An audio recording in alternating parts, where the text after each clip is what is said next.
Winter on the Western Front was more than just cold. It was a constant threat to survival.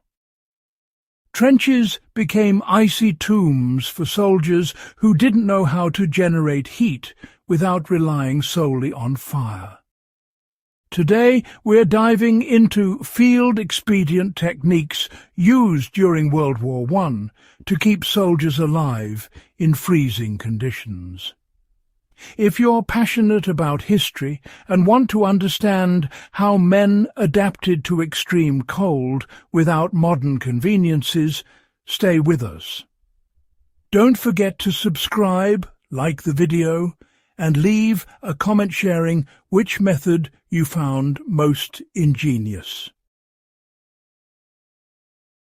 Movement was a primary source of heat in the trenches.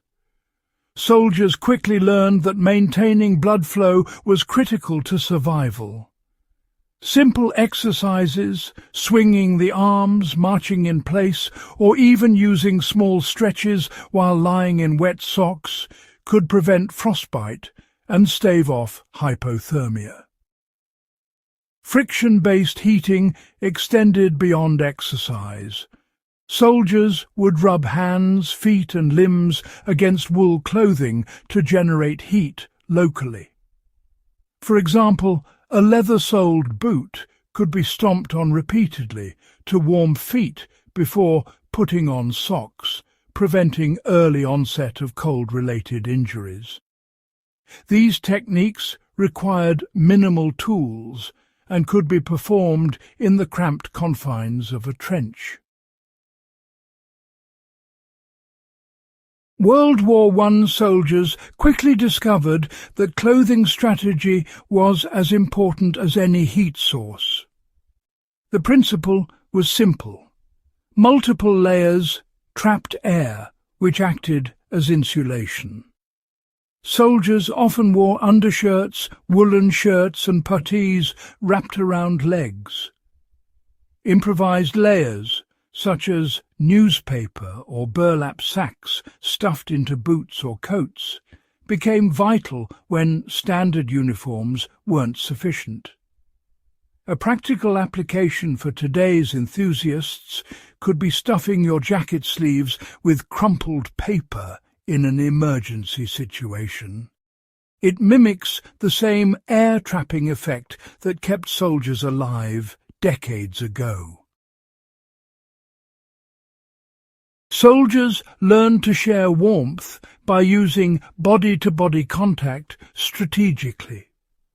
In extreme cold, 2 or more soldiers would huddle together inside a shelter or under canvas, allowing shared body heat to maintain core temperature. This principle can be applied today when camping in freezing conditions. Sleeping close together, even in shifts under a tent, dramatically reduces the risk of hypothermia. Beyond sleeping, soldiers also use clothing to create pockets of warm air.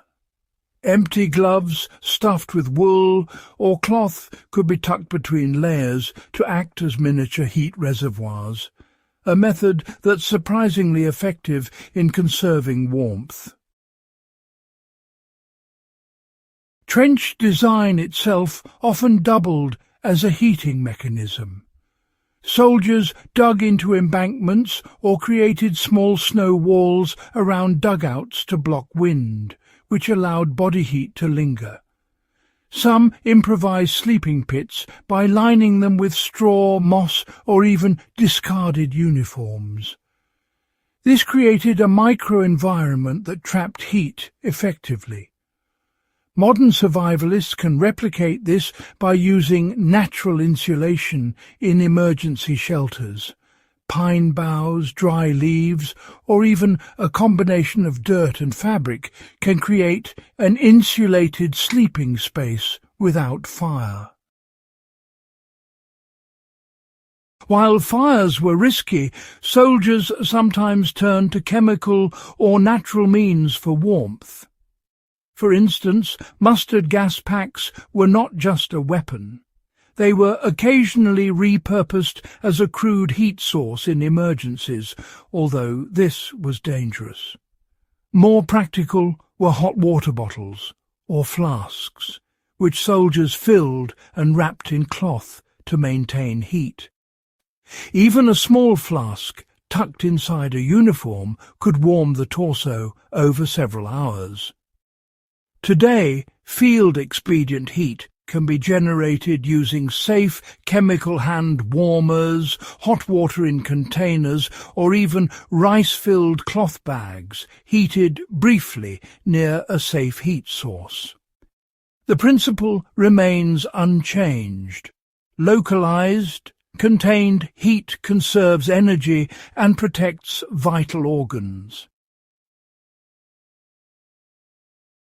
Soldiers relied heavily on whatever materials the environment provided.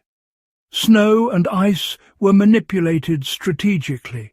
Melting snow in containers and using the residual warmth of the water to warm hands or feet was common.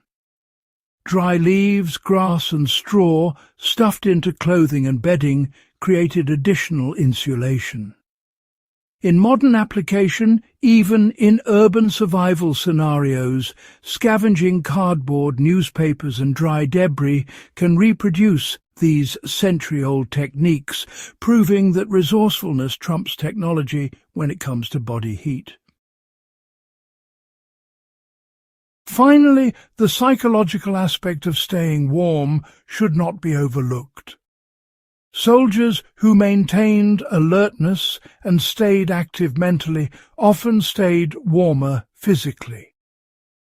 Awareness of the body's signals, proactive layering, and preemptive huddling were as important as any physical measure. Today, staying calm and strategic in cold environments mirrors this approach.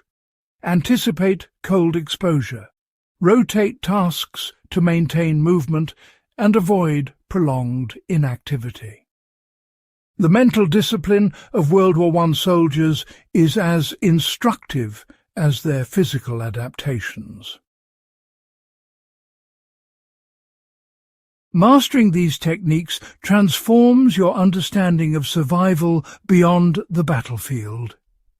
Each method demonstrates ingenuity, adaptation, and practical problem-solving under extreme conditions.